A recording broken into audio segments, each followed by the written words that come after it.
82% വീടുകളിലും ഗ്യാസ് ഉപയോഗിക്കുന്നുണ്ട്. മുമ്പത് 49% മാത്രമായിരുന്നു. സാനിറ്റേഷൻ 99% വീടുകളിലും സാറ്റിസ്ഫാക്ടറി ഉള്ള സാനിറ്റേഷൻ. കേരളം ഒരു മധ്യവർഗ സമൂഹമായി എന്ന് ഞാൻ പണ്ട് പറഞ്ഞപ്പോൾ പലർക്കും ഇഷ്ടപ്പെട്ടിരുന്നില്ല. അത് വേണ്ട, നമുക്കത് വേറെ ഒന്ന് ടോൺ ഡൗൺ ചെയ്തിട്ട് പറയാം. ഇടത്തരക്കാരെ കൂടുതലുള്ള ഒരു സമൂഹമായിട്ട് മാറിയിരിക്കുന്നു. നമുക്ക് ഡിപ്പെൻഡൻസി റേഷ്യോയിൽ വലിയ മാറ്റം വന്നിട്ടില്ല ഈ 15 വർഷം. പക്ഷെ കുട്ടികളുടെ ചൈൽഡ് ഡിപ്പെൻഡൻസി വളരെ കുറയുകയും പ്രായമായവരുടെ ഡിപ്പെൻഡൻസി കൂടി വരികയും ചെയ്യും. അപ്പം നമ്മുടെ ഡയറക്ഷൻ എന്ന് പറയുന്നത് അത്ര ഒരു എന്താ പറയുക, പ്രൊഡക്റ്റീവ് ഏജ് ഗ്രൂപ്പിലുള്ളവർ കുറഞ്ഞുകൊണ്ടിരിക്കുന്ന ഒരു സമൂഹമായി മാറുന്നു.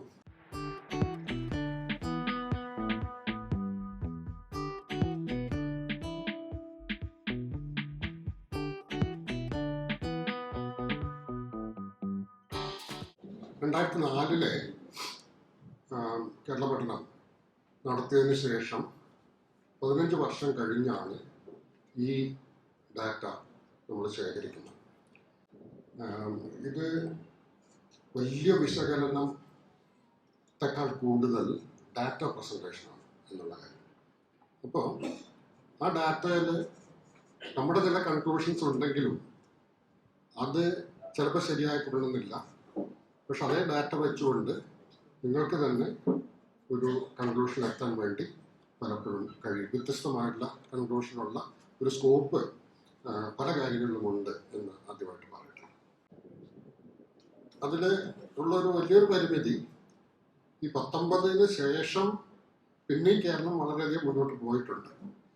അതുകൊണ്ട് പല കാര്യങ്ങളിലും ഇത് ഔട്ട്ഡേറ്റഡ് ആണ് എന്ന് പോലും പറയേണ്ടി വരും. ഉദാഹരണത്തിന് സ്മാർട്ട് ഫോൺ ഉപയോഗിച്ചുകൊണ്ട് എത്ര പേര് ഇൻ്റർനെറ്റ് ആക്സസ് ചെയ്യുന്നു? ഡാറ്റ പ്രകാരം 51%. പക്ഷേ നമ്മുടെ കോവിഡ് കാലഘട്ടത്തിൽ വന്നിട്ടുള്ള മാറ്റങ്ങൾ നോക്കിക്കഴിഞ്ഞാൽ വളരെ അതിനേക്കാൾ മുന്നോട്ട് നമ്മൾ പോയിട്ടുണ്ട് എന്നുള്ളത് കാണാൻ വേണ്ടി കഴിയും.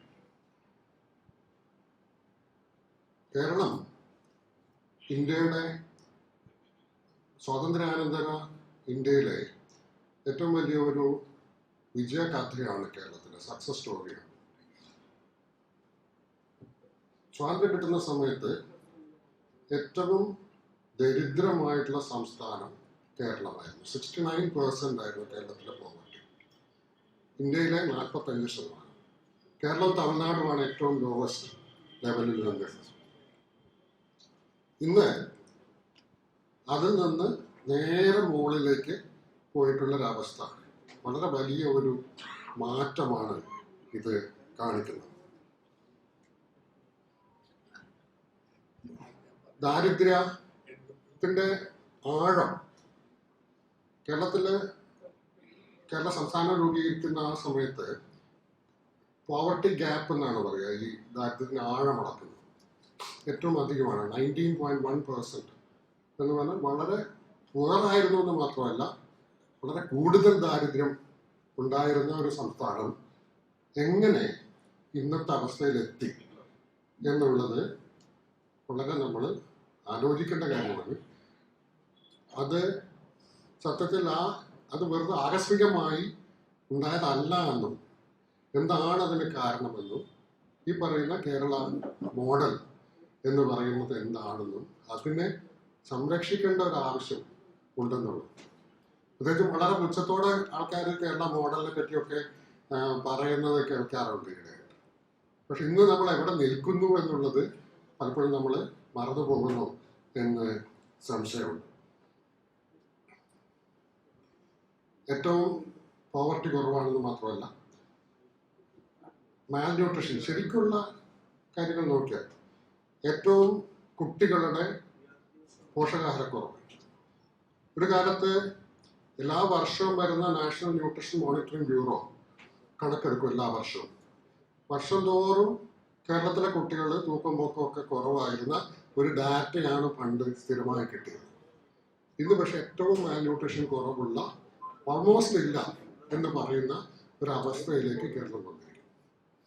അല്ലാതെയുള്ള ഡാറ്റ പലർക്കും ഇത് അറിയുമെന്ന് എനിക്ക് അറിഞ്ഞൂടാ. 20 വയസ്സുള്ള ചെറുപ്പക്കാരുടെ പൊക്കം, നമ്മളൊക്കെ വിചാരിക്കുക പഞ്ചാബികളും ഒക്കെ ആണ് ഏറ്റവും പൊക്കമുള്ള വടക്കേണ്ടത്. അല്ല, ഇന്ന് കേരളമാണ് ഏറ്റവും ഹൈറ്റുള്ള മനുഷ്യരുള്ള സ്ഥലം. കാശ്മീരി ഉണ്ടാവും, കാശ്മീരി കേരളവും ഏതാണ്ട് ഒന്നിച്ചു നിൽക്കുന്ന ഒരു അവസ്ഥയാണെന്നുള്ളത്. ഏത് ബാക്കി ഡാറ്റ എടുത്തു കഴിഞ്ഞാൽ റോഡുകളുടെ ഡെൻസിറ്റി, ആസ്പത്രി കിടക്കകൾ, 1000 പേർക്ക് എത്ര ആസ്പത്രി കിടക്കകളുണ്ട്, 1000 പേർക്ക് എത്ര ICU ബെഡ് ഉണ്ട്, ഇങ്ങനെയുള്ള ഏത് കണക്കെടുത്താലും കേരളം നമ്പർ 1 ആണെന്ന് പറയുന്നത് വെറും ഒരു പറച്ചിൽ മാത്രമല്ല, ഇത് കൃത്യമായ ഡാറ്റ തന്നെയാണ് ഇതിന് പറയാനുള്ള കാരണം. 1970-കളിലാണ് കേരള മോഡൽ എന്നുള്ള ഇത് കൂടുതൽ നമ്മൾ കേട്ടുകൊണ്ടിരുന്നത്. അതായത് ദരിദ്രമായിട്ടുള്ള ഒരു സംസ്ഥാനം,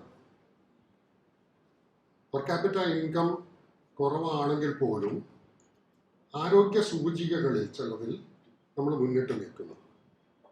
പ്രധാനമായും ഇൻഫന്റ് മോർട്ടാലിറ്റി റേറ്റ്, ശിശുമരണ നിരക്കാണ് അതിൻ്റെ കാരണമായിട്ട് പറഞ്ഞത്. ശിശുമരണ നിരക്കൊക്കെ കുറവാണ്, പക്ഷെ അതേസമയം ഇൻകം അത്ര അധികമൊന്നുമില്ല. അതാണ് അന്ന് വളരെ പ്രശസ്തമായ ഒരിത് പറഞ്ഞിരുന്നത്. പോവർട്ടി കൂടുതലുള്ളതിൻ്റെ ഇടയിലും good health in despite poverty എന്നുള്ള ഒരു കാര്യമാണ് കേരളത്തെ പറ്റി പറഞ്ഞത്. പക്ഷെ അന്നൊന്നും ശരിക്കും IMR ഇന്നിപ്പോൾ പലരും നമ്മളോട് അടുത്ത് വരുന്നുണ്ട്. പക്ഷെ വേറെ ചില ഡാറ്റയുണ്ട്. Maternal mortality rate, maternal mortality rate ഒക്കെ ഇന്ത്യയിൽ ഏറ്റവും കുറവാണെന്ന് മാത്രമല്ല, അമേരിക്കയുടെ അതേ ലെവലാണ് നമ്മുടെ മെറ്റേണൽ മാതൃ മരണ നിരക്ക്. ബാക്കിയുള്ള സംസ്ഥാനങ്ങൾ അതിനേക്കാൾ വളരെ കൂടുതലാണ്. ഈ ഡാറ്റകൾക്ക് പുറമെ ആരോഗ്യ രംഗത്തുള്ളതിന് കുറച്ച് കാര്യങ്ങൾ മാത്രമല്ല, യഥാർത്ഥ വളർച്ച പോലും, സാമ്പത്തിക വളർച്ച പോലും ഈ മോഡലിൻ്റെ അച്ചീവ്മെൻ്റ് ആയിട്ട് സാമ്പത്തിക വളർച്ച ഉണ്ടാവുന്നില്ല എന്നുള്ളതാണ് പലപ്പോഴും ചർച്ച ചെയ്തിരുന്നൊരു കാര്യം. 1990-കൾക്ക് ശേഷം സ്ഥിരമായി പെർ ക്യാപിറ്റ GDP, കേരളത്തിൻ്റെ പെർ ക്യാപിറ്റ GDP സ്ഥിരമായി ഇന്ത്യയുടെ താഴെയായിരുന്നത് 90-കൾക്ക് ശേഷം മുകളിലോട്ട് കയറി ഇന്ന് വളരെ മുകളിലാണ്. ഇന്ത്യയുടെ മൊത്തത്തിലുള്ള പെർ ക്യാപിറ്റ GDP-യേക്കാൾ കൂടുതലാണ്, ഇന്ത്യൻ ശരാശരിയേക്കാൾ വളരെ മുകളിലാണ് കേരളമുള്ളത്. കേരള പഠനത്തിലേക്ക് വന്നു കഴിഞ്ഞാൽ നമ്മുടെ മെയിൻ ആയി കിട്ടിയിട്ടുള്ള ഡാറ്റകളുടെ വളരെ ഇമ്പോർട്ടൻ്റ് ആയിട്ടുള്ള ഏതാനും കാര്യങ്ങൾ മാത്രമേ ഞാനിവിടെ പറയുന്നുള്ളൂ. മുഴുവൻ ഡീറ്റെയിൽസ് ആയിട്ട് പറയാൻ വയ്യ. എന്നാൽ എനിക്ക് ചുമയുള്ളതുകൊണ്ട് ചെറിയ ശ്വാസമുട്ടുണ്ട്. അതുകൊണ്ട് വരുമാനത്തിൻ്റെ കണക്ക് നോക്കിയാൽ വരുമാനം 2004-നും 2019-നും ഇടയിൽ കേരളത്തിൻ്റെ ശരാശരി കുടുംബ വരുമാനം, നമ്മുടെ GDP പറ്റിയല്ല ഈ പറയുന്നത്, കുടുംബങ്ങളിൽ ചോദിച്ച് കുടുംബ ലെവലിലുള്ള, ഇത് GDP ആയിട്ട് ഇക്വലൻ്റ് ആയിരിക്കണമെന്നില്ല. 2 കാരണങ്ങളാണ്. ഒന്ന്, GDP-യുടെ ഒരു ഭാഗം മാത്രമേ ആവുന്നുള്ളൂ ഫാമിലി ഇൻകം എന്ന് പറയുന്നത്. ഇത് മാത്രമല്ല, ഈ പലപ്പോഴും ഇൻകത്തിൻ്റെ ഒരു പ്രശ്നം മുഴുവനായിട്ട് പറയില്ല എന്ന് നമുക്ക് എല്ലാവർക്കും അറിയാം. അതുകൊണ്ട് എപ്പോഴും അതിനകത്തൊരു അണ്ടർ എസ്റ്റിമേഷൻ ഉണ്ടാവും. എങ്കിൽ പോലും ഈ 2 കാലഘട്ടങ്ങളിലും ഈ എറേഴ്സ് എല്ലാം തന്നെ അതേപോലെ നിൽക്കുന്നത് കൊണ്ട് ഈ താരതമ്യം സാധ്യമാണ്. അതുപോലെ വ്യത്യസ്ത വിഭാഗങ്ങൾ തമ്മിൽ, ജില്ലകൾ തമ്മിലൊക്കെയുള്ള താരതമ്യം സാധ്യമാണ്. ഈ ഇൻകം 96.4% വർധനവുണ്ടായിട്ടുണ്ട്. ഈ വർധനവെന്ന് പറഞ്ഞാൽ 2004-ലെ വില നിലവാരത്തിന് കണക്കാക്കിക്കൊണ്ടാണ്, അല്ല അപ്പോൾ ഇൻഫ്ലേഷന് വേണ്ടി അഡ്ജസ്റ്റ് ചെയ്തുകൊണ്ടുള്ള ഇത്. ഏതാണ്ട് ഇരട്ടി ശരാശരി ഇൻകം വർദ്ധിച്ചിരിക്കുന്നു. ഇതിൽ പുറം വരുമാനം, കുടുംബങ്ങളിൽ തന്നെ കിട്ടുന്ന റെമിറ്റൻസ് ഇൻകം, പുറം വരുമാനം എന്ന് പറയുന്നത് 12.5%. മുമ്പ് 2004 14.5% അതിനൊക്കെ കുറച്ച് കുറവുണ്ട്. അപ്പം പല അർത്ഥത്തിൽ പറഞ്ഞാൽ ഡൊമസ്റ്റിക് ഇൻകമാണ് കൂടുതൽ വേഗത്തിൽ വളർന്നുകൊണ്ടിരിക്കുന്നത്. ഇന്ന് 101% ഡൊമസ്റ്റിക് ഇൻകം, ആഭ്യന്തര വരുമാനം വർദ്ധിച്ചതെങ്കിൽ അത് 66% പുറം വരുമാനത്തിൽ ഉണ്ടായിട്ടുള്ള വർധനവ്. ഏറ്റവും അധികം ദാരിദ്ര്യ അളക്കാനൊക്കെ ഉപയോഗിക്കുന്ന ഡാറ്റ കൺസംഷൻ ഡാറ്റയാണ്, ഉപഭോഗ ചെലവുകളാണ്, എക്സ്പെൻഡിച്ചർ ആണ്. ഈ അടുത്ത കാലം വരെ അതാണ് ഏറ്റവും പ്രധാനമായിട്ട് ഉപയോഗിച്ചിരുന്നത്. Real house hold expenditure income മാതിരി വല്ലാതെ കൂടില്ല. കാരണം നമുക്ക് ഈ ഭക്ഷണം കഴിക്കുന്നതിനും എല്ലാം ഒരു ലിമിറ്റ് ഉണ്ടല്ലോ, അതിനേക്കാൾ അധികം പറ്റില്ല. അതുകൊണ്ട് അത് കുറച്ചുകൂടെ ഇൻഇലാസ്റ്റിക് ആണ്.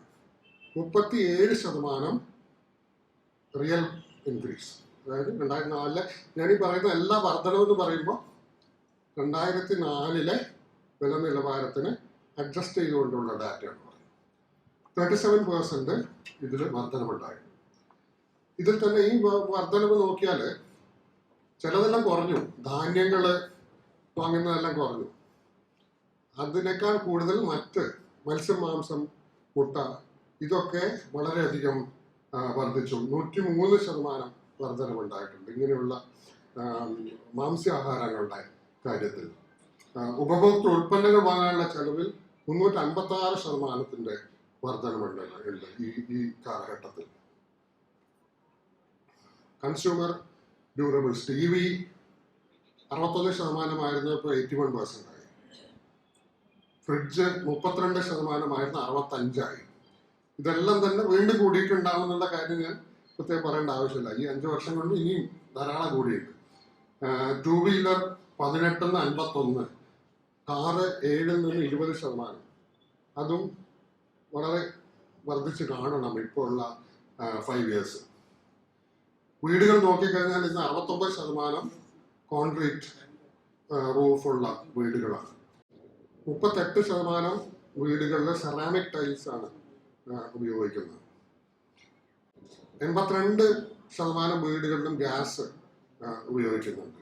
മുമ്പത് 49% മാത്രമായിരുന്നു. സാനിറ്റേഷൻ 99% വീടുകളിലും സാറ്റിസ്ഫാക്ടറി ഉള്ള സാനിറ്റേഷൻ. ശുദ്ധജല ലഭ്യത 91.3%. അത് മുമ്പ് 83% മാത്രമായിരുന്നു, 90%. അപ്പോൾ എല്ലാ തുറകളിലും ഉള്ള ഒരു മാറ്റം ആണ് ഈ കാലഘട്ടത്തിൽ ഉണ്ടായിട്ടുള്ളത്. പോവർട്ടി എസ്റ്റിമേഷൻ, ദാരിദ്ര്യം അളക്കുന്നത് ഞാൻ നേരത്തെ പറഞ്ഞു, എക്സ്പെൻഡിച്ചർ ഇത് വെച്ചാണ് നമ്മൾ ദാരിദ്ര്യം അളന്നിരുന്നത്. പക്ഷെ ഇപ്പോൾ കേന്ദ്ര ഗവൺമെന്റിന്റെ മറ്റൊരു രീതിയിലാണ് ദാരിദ്ര്യം അളക്കുന്നത്. അത് ഇതിൽ ഉപയോഗിച്ചിട്ടില്ല. നമ്മുടെ എന്താണ് പറയുന്നത്, മൾട്ടി ഡയമെൻഷണൽ പോവർട്ടി ഇൻഡെക്സ് പ്രകാരം വെറും 0.48% മാത്രമേ കേരളത്തിലുള്ള ദാരിദ്ര്യമുള്ളൂ പറയുന്നത്. അത് അല്ല നമ്മളിവിടെ ഉപയോഗിച്ചില്ല. പഴയ ഹെഡ് കൗണ്ട് റേഷ്യോ പ്രകാരം തന്നെ നോക്കുമ്പോൾ 22.4% ആയിരുന്നത് ഇന്ന് 10% കുറഞ്ഞിട്ടുണ്ട്. പോവർട്ടി ഗ്യാപ്പ് എന്ന് പറഞ്ഞാൽ ഞാൻ നേരത്തെ പറഞ്ഞില്ലേ, പണ്ട് 19.1 ഉണ്ടായിരുന്നു. അത് ഗ്രാമീണ കേരളത്തിൽ 5.7 നിന്ന് 2.5 ആയിട്ടും അർബൻ ഏരിയയിൽ 4.6 നിന്ന് 3.9 കുറഞ്ഞിരിക്കുന്നത്. അതായത് പോവർട്ടി ഉണ്ട് 10% എങ്കിൽ പോലും ആ ഗ്യാപ്പ് വളരെ ചെറുതാണ്. അതായത് നമുക്ക് വേറെയുള്ള ഇന്റർവെൻഷൻസ് കൊണ്ട് പോലും ഇത് ഇല്ലാതാക്കാൻ വേണ്ടി കഴിയുന്ന ഒരവസ്ഥയിലേക്ക് ഇത് വന്നിരിക്കുന്നു എന്ന് കാണിക്കും. ഏറ്റവും സ്ട്രൈക്കിംഗ് ആയിട്ട് ഇതിൽ വന്നിട്ടുള്ള ഒരു മാറ്റം, കേരള ഭരണത്തിൽ 2004 മാത്രമല്ല 1987 ആരോഗ്യ സർവേ മുതൽ തന്നെ നമ്മൾ സാമൂഹ്യ സാമ്പത്തിക ഒരു ഗ്രൂപ്പുകളായിട്ട് തലം തിരിച്ചിരുന്നു, പ്രത്യേകിച്ചും സാമ്പത്തിക ഗ്രൂപ്പുകളായിട്ട്. 2004 സർവേയിൽ 4 കാര്യങ്ങളാണ് അതിന് ഉപയോഗിച്ചിട്ടുള്ളത്. ഒന്ന്, വീടിൻ്റെ പാരാമീറ്റേഴ്സ്, റൂഫ്, നിലം, പിന്നെ 10 ഉപഭോഗ കൺസ്യൂമർ ഡ്യൂറബിൾസ് ഉണ്ടെങ്കിൽ അത് എത്ര എണ്ണം ഉണ്ടെന്നുള്ളത്, പിന്നെ വരുമാനവും ചെലവിനാണ് കൂടുതൽ, ചെലവിൻ്റെ കണക്കുകൾക്കാണ് ഏറ്റവും കൂടുതൽ വെയിറ്റേജ് കൊടുക്കുന്നത്.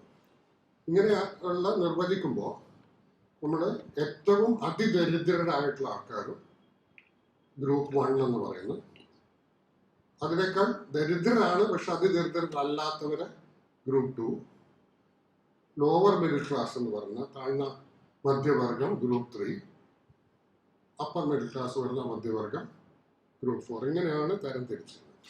ഇത് താരതമ്യം ചെയ്യാൻ പറ്റും മുമ്പത്തെ ഇന്നത്തെ അവസ്ഥയിൽ വന്നിട്ടുള്ള മാറ്റം.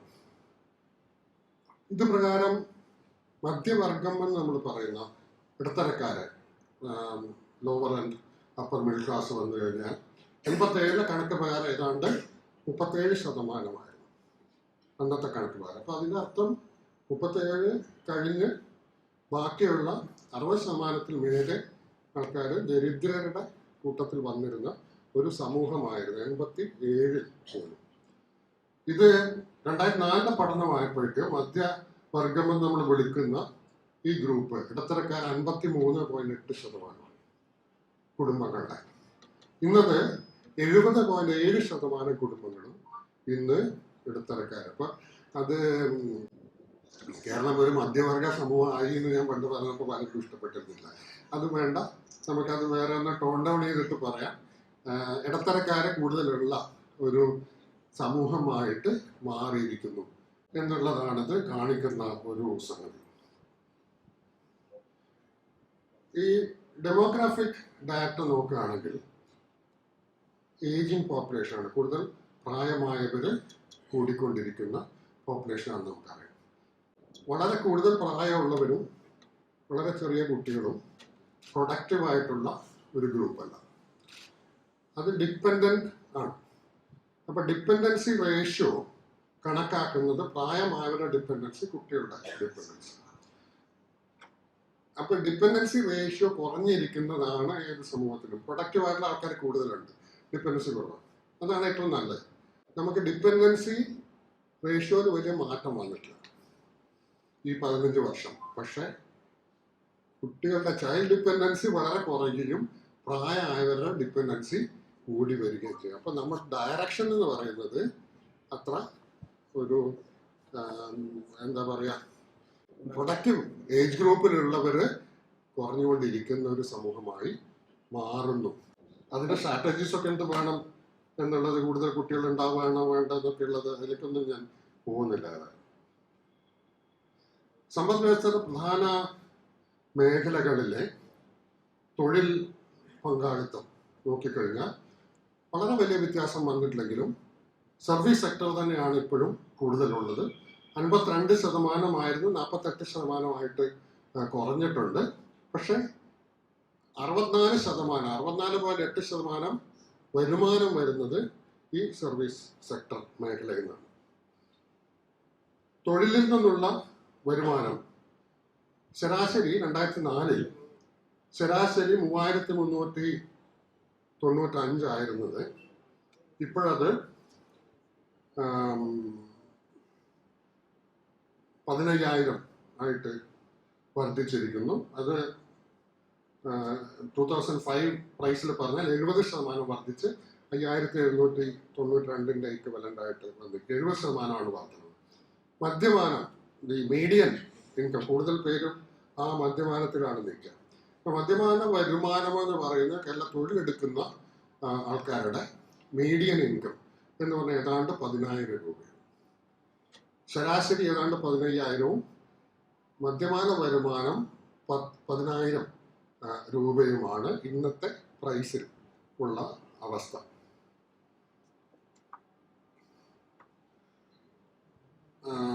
എഡ്യൂക്കേഷൻ ആയിട്ട് വളരെ വലിയ ബന്ധം.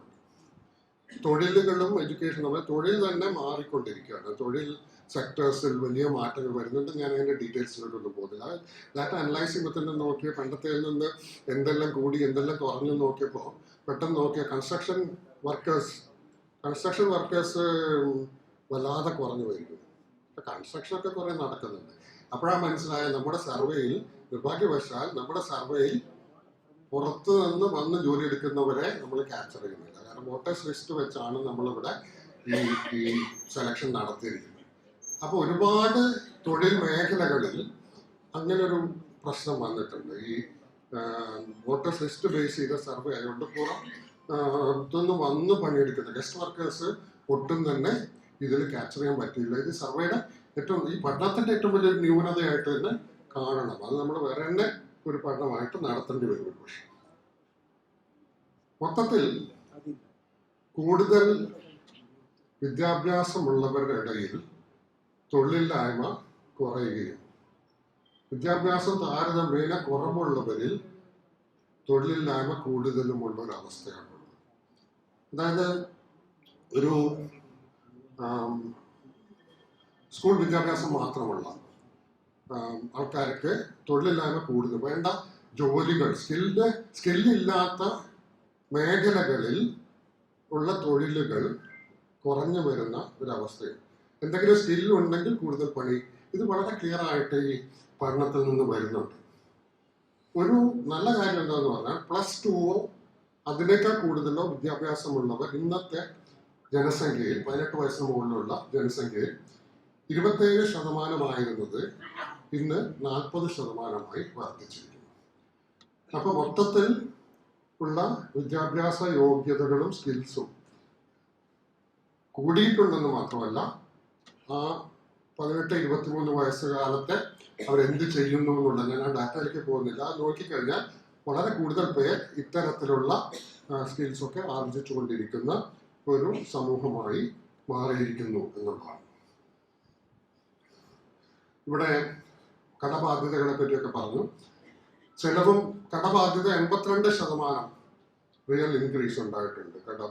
ഈ കടം പക്ഷേ 2004 ഗ്രൂപ്പ് 1 ഗ്രൂപ്പ് 2 ഏറ്റവും അധികം കടം വാങ്ങിയിരിക്കുന്നത് ഈ നിവൃത്തിയില്ലാത്തതുകൊണ്ട് ജീവിക്കാൻ വേണ്ടി വാങ്ങുന്ന കടമാണ്. ഈ കറ്റാസ്ട്രോഫിക് എക്സ്പെൻഡിച്ചറുകളാണ് കൂടുതൽ ഉണ്ടായിരുന്നത്. പക്ഷേ ആസ്തി വർദ്ധിപ്പിക്കാൻ വേണ്ടിയുള്ള എക്സ്പെൻഡിച്ചർ ആണ്, അതിനു വേണ്ടിയാണ് ഇന്ന് കൂടുതൽ കടം വാങ്ങിക്കുന്നത്. പക്ഷെ അതേസമയം 2 ടൈപ്പ് ഓഫ് എക്സ്പെൻഡിച്ചേഴ്സ്, ഈ ദുരന്ത വരുന്ന കറ്റാസ്ട്രോഫിക് അത്യാഹിതം, ഒന്ന് കല്യാണമാണ്, 2 മെഡിക്കൽ എക്സ്പെൻഡിച്ചർ. ഈ 2 മേഖലയിലും വളരെ വലിയ തോതിൽ എക്സ്പെൻഡിച്ചർ കൂടിയിരിക്കുന്നു. പെർസെൻറ്റേജ് വൈസ് നോക്കിയാൽ പെൺകുട്ടികളുടെ വിവാഹ ചെലവിന് 51.8% റിയൽ ഇൻക്രീസ് വന്നിട്ടുണ്ട്. കൂടുതൽ ആർഭാടമായിട്ട് എല്ലാവരും നടത്തുന്നു എന്നുള്ളതാണ്. സഹകരണ ബാങ്കുകൾ വഴിയാണ് ഏറ്റവും അധികം കടം കിട്ടുന്നത്. 41% ധനസഹായം ലഭിക്കുന്നത് മുഴുവൻ സഹകരണ ബാങ്ക് വഴിയാണ്. ആരോഗ്യത്തിന്റെ കാര്യം വന്നാൽ നമ്മുടെ മോർബിഡിറ്റി, എല്ലാവരോടും ചോദിച്ചാൽ പറയും മോർബിഡിറ്റി ഭയങ്കരമായി കൂടിക്കൊണ്ടിരിക്കുക. അത് ശരിയല്ല, മോർബിഡിറ്റി കുറഞ്ഞുകൊണ്ടിരിക്കുക കേരളത്തിൽ. പണ്ടത്തെ മാതിരി വയറിളക്കവും ഇതുമായി ഒരുപാട് മോർബിഡിറ്റി ഉണ്ടായിരുന്നൊന്നും ഇന്നില്ല, കുറഞ്ഞു. പക്ഷെ ഉള്ളത് ചികിത്സിക്കാൻ ഒരുപാട് പൈസ വേണ്ട തരത്തിലുള്ള ഒരു മോർബിഡിറ്റി പാറ്റേണിലേക്കാണ് നമ്മൾ പോകുന്നത്. അതുകൊണ്ടാണ് ഡയാലിസിസ്, ആൻജിയോപ്ലാസ്റ്റി. ഇപ്പൊ ടീച്ചറോട് പറഞ്ഞ നമ്മൾ ഏറ്റവും പ്രധാനമായി കാണുന്ന ഒരു സംഗതി, കേരളം നേരിടുന്ന ഒരു പ്രശ്നം ഇതാണ്, ഹെൽത്ത് എക്സ്പെൻഡിച്ചറിന്റെ ഇഷ്യൂ. അത് എന്തെങ്കിലും ചെയ്യണമെന്നുണ്ടെങ്കിൽ ഈ മോർബിഡിറ്റി കുറച്ച് കൊണ്ടുവന്നേ തീരും. അതിനു വേണ്ടി എന്തൊക്കെ ചെയ്യാം എന്നുള്ളത് വലിയൊരു ക്യാമ്പയിനായിട്ട് തന്നെ എടുക്കേണ്ട ഒരു അവസ്ഥയാണ്. 2004-നും 2015-നും 2019-നും ഇടയിലുള്ള കാലഘട്ടത്തിൽ ഒരു എപ്പിസോഡ് ഓഫ് ഇൽനസ് വന്നാൽ അതിന് എത്ര പണം ചെലവാക്കുന്നു എന്നുള്ളതിൽ വലിയ മാറ്റം വന്നിട്ടുണ്ട്. കാരണം എനിക്ക് തോന്നുന്നതിന്റെ പ്രധാന കാരണം പലതരം രോഗങ്ങൾ വന്നാലും സർക്കാർ ആശുപത്രികളിലും മറ്റും കൂടുതൽ സേവനങ്ങൾ ഇന്ന് ലഭിക്കുന്നുണ്ടായിരിക്കും. പക്ഷെ അതേസമയം പെർ ക്യാപിറ്റ എക്സ്പെൻഡിച്ചർ കൂടിയിരിക്കുന്നു. ഇതിന് കാരണം ഈ പെർ ക്യാപിറ്റ എക്സ്പെൻഡിച്ചർ കൂടുതൽ വേണ്ട പല രോഗങ്ങളും കൂടിക്കൊണ്ടിരിക്കുന്നു. ഹാർട്ടിൻ്റെ അസുഖം, കിഡ്നിയുടെ അസുഖം, ലിവറിൻ്റെ അസുഖം, അല്ലെങ്കിൽ ക്യാൻസേഴ്സ് പലതരം, ഇതെല്ലാം വർദ്ധിച്ചുകൊണ്ടിരിക്കുന്നതിൻ്റെ ഒരു ഇഫക്റ്റാണ് ഇത് കാണുന്നത്. നമ്മൾ നേരിടുന്ന ഏറ്റവും വലിയ പ്രശ്നങ്ങളിലൊന്നാണ്. ഒരുപാട് ഭക്ഷണം, വസ്ത്രം മുതലായുള്ള പലതരം ഡാറ്റയും കളക്ട് ചെയ്തിട്ടുണ്ട്. ബ്രേക്ക്ഫാസ്റ്റിന് എന്താണ് കൂടുതൽ പേര് കഴിക്കുന്നത് മുതലായുള്ള ഒരുപാട് ഡാറ്റ, രസകരമായിട്ടുള്ള സംഗതിയൊക്കെ നിങ്ങൾക്കത് നോക്കാൻ വേണ്ടി കഴിയും. ഞാൻ അതിലേക്കൊന്നും പോകുന്നില്ല. ഭക്ഷണം പക്ഷേ കൂടുതൽ മാംസ്യാഹാരം കൂടുതൽ കഴിക്കുന്നുണ്ട്, വെജിറ്റേറിയനും നോൺ വെജിറ്റേറിയനും. പിന്നെ വെജിറ്റേറിയൻ എന്ന് പറഞ്ഞാൽ ഈ കൂടുതൽ പയറുവർഗ്ഗങ്ങളും ഇതിൻ്റെയൊക്കെ കൺസംഷൻ കൂടിയിട്ടുണ്ട്. അതല്ലാതെ മത്സ്യമാംസം കൂടിയിട്ടുണ്ട്. സ്ത്രീകളെ സാരി ഉപേക്ഷിച്ച് ചുരിദാറിലേക്ക് മാറിയിട്ടുണ്ട് പൊതുവെ. പുരുഷന്മാർ മുണ്ട് മാറി പാൻസ്, കുറേ ഉണ്ട് മുണ്ട്, പാൻറ്റിലേക്ക് മാറിയിട്ടുണ്ട് പൊതുവിൽ. മുസ്ലിം സ്ത്രീകളുടെ ഇടയിൽ ഹിജാബിൻ്റെ ഇത് കൂടിയുണ്ട്. 31% to 66% ആയിട്ട് ഇത് വർദ്ധിച്ചിട്ടുണ്ട്.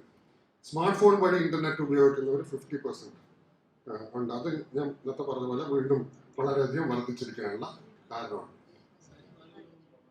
സർക്കാർ സ്ഥാപനങ്ങളെ പറ്റി ഉള്ള അഭിപ്രായം ചോദിച്ചപ്പോൾ കണ്ട ഒരു കാര്യം, പൊതുവിൽ സംസ്ഥാന സർക്കാർ, പ്രാദേശിക സർക്കാരുകളെ പറ്റിയുള്ള അഭിപ്രായം, സംസ്ഥാന സർക്കാരിന് നല്ലതാണെന്ന് പറഞ്ഞിരുന്ന കാര്യങ്ങൾ നന്നായി നടക്കുന്നത് 9.6% പറഞ്ഞിരുന്നത് 2004. ഇന്നത് 24.4% അങ്ങനെ പറയുന്നുണ്ട്. പ്രാദേശിക സർക്കാർ 28.9 ആയത് 42.2% ആയി വർദ്ധിച്ചിട്ടുണ്ട്. അതേസമയം കേന്ദ്ര സർക്കാർ, ഇത് രാഷ്ട്രീയമല്ല കേട്ടോ, 28.41% ആയിരുന്നു 10.7% കുറഞ്ഞിട്ടുണ്ട് കേന്ദ്ര സർക്കാരിനെ പറ്റിയുള്ള അഭിപ്രായം.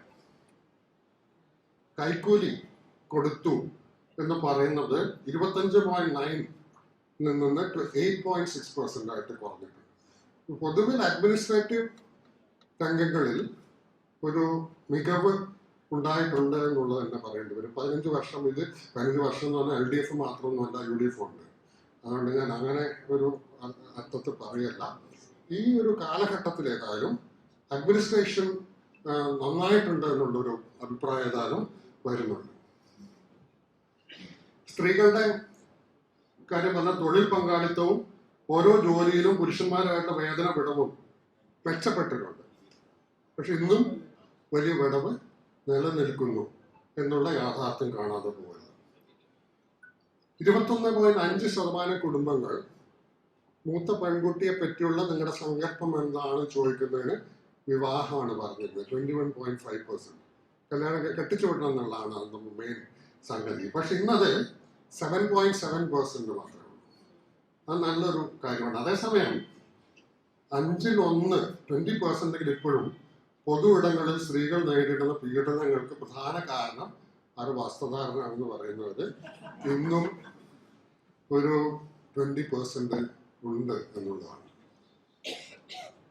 ആധുനിക ശാസ്ത്രബോധത്തിന് നിരക്കാത്ത ജാതകം നോക്കൽ, മന്ത്രവാദ, രോഗശാന്തി ശുശ്രൂഷ, മനുഷ്യ ദൈവ പൂജ, ഇതൊക്കെ നേരിയ കുറവേ ഉണ്ടായിരുന്നു. വളരെ ചെറിയ ഒരു കാര്യമായിട്ട് ബാക്കി പല മേഖലകളിലും കുതിച്ചുചാട്ടം നടക്കുമ്പോഴും ഇവിടെ സാംസ്കാരിക രംഗത്ത് അത് പ്രതിഫലിക്കുന്നില്ല എന്നുള്ളതാണ് കാണുന്നത്. 1/3 പേര് ഇപ്പോഴും റെഗുലറായിട്ട് ജാതകം നോക്കുന്നുണ്ട്. അങ്ങനെ മറ്റു മേഖലകളെല്ലാം കൈവരിച്ച് പുരോഗതിയുമായിട്ട് ഒത്തുപോകുന്നില്ല എന്നുള്ളൊരു വസ്തുത. അതിപ്പോൾ കൺട്രോൾ ചെയ്യുന്നതിന് മുമ്പ് ഞാൻ ഒരു കാര്യം മാത്രം പറയാണ്. കാരണം ഈ കാലഘട്ടത്തിൽ കാണിക്കുന്നത് വളരെ വലിയൊരു കുതിച്ചുചാട്ടം ഈ സമൂഹത്തിൽ ഉണ്ടായിട്ടുണ്ട്. പക്ഷെ അതേസമയം നമ്മുടെ ഇവിടെ തൊഴിലിൻ്റെ കണക്കുകളൊക്കെ നോക്കുമ്പോൾ, തൊഴിൽ വരുമാനം നോക്കുമ്പോൾ നമ്മളൊരു 10,000 രൂപ മീഡിയൻ ഇൻകമുള്ള ജോലികളിൽ സ്റ്റക്കായി നിൽക്കുന്ന ഒരു അവസ്ഥയാണ്. അപ്പൊ ഇതിൽ നിന്ന് എങ്ങനെ മുന്നോട്ട് പോകണം എന്നുള്ളതാണ് ഏറ്റവും അധികം നമ്മൾ ആലോചിക്കേണ്ട ഒരു സംഗതി തോന്നുന്നു. പ്രത്യേകിച്ച് ഇന്നത്തെ കാലഘട്ടത്തിൽ പുതിയ തരം വിജ്ഞാനത്തിൽ അധിഷ്ഠിതമായിട്ടുള്ള തൊഴിലുകളുടെ സാധ്യതകൾ, അതും അതിന് വേണ്ട ഒരു സ്കിൽഡ് വർക്ക് ഫോഴ്സും അനുബന്ധ ഇൻഫ്രാസ്ട്രക്ചറും. അനുബന്ധ ഇൻഫ്രാസ്ട്രക്ചർ എന്ന് പറഞ്ഞാൽ വളരെ വേഗത്തിലുള്ള ഡാറ്റ കണക്ഷൻ വേണം, പവർ വേണം, ഗതാഗതം വേണം. ഇങ്ങനെയുള്ള അനുബന്ധ സംഗതികളും സ്കിൽഡ് ആയിട്ടുള്ള ഒരു വർക്ക് ഫോഴ്സും ചേരുന്ന സമൂഹങ്ങളിലാണ് ഏറ്റവും മുന്നോട്ട് പോകാനുള്ള സാധ്യതയുള്ളത്. അപ്പോൾ ചൈന അതിനുള്ള ഏറ്റവും നല്ലൊരു ഉദാഹരണമാണ്. വിയറ്റ്നാം പോലുള്ള രാജ്യങ്ങൾ വീണ്ടും ആ പാതയിലോട്ടാണ് പോകുന്നത്. അതിനുള്ള ഏറ്റവും നല്ല സാധ്യത ഉള്ള ഒരു സമയത്താണ് നമ്മൾ നിൽക്കുന്നത്. അപ്പോൾ ഐസക് ഇവിടെ പറയാൻ പോകുന്നത് ഞാനൊന്ന് ആൻറ്റിസിപ്പേറ്റ് ചെയ്തുകൊണ്ട് ഇത് മാത്രം പറഞ്ഞുകൊണ്ട് ഞാനത് അവസാനിപ്പിക്കാം.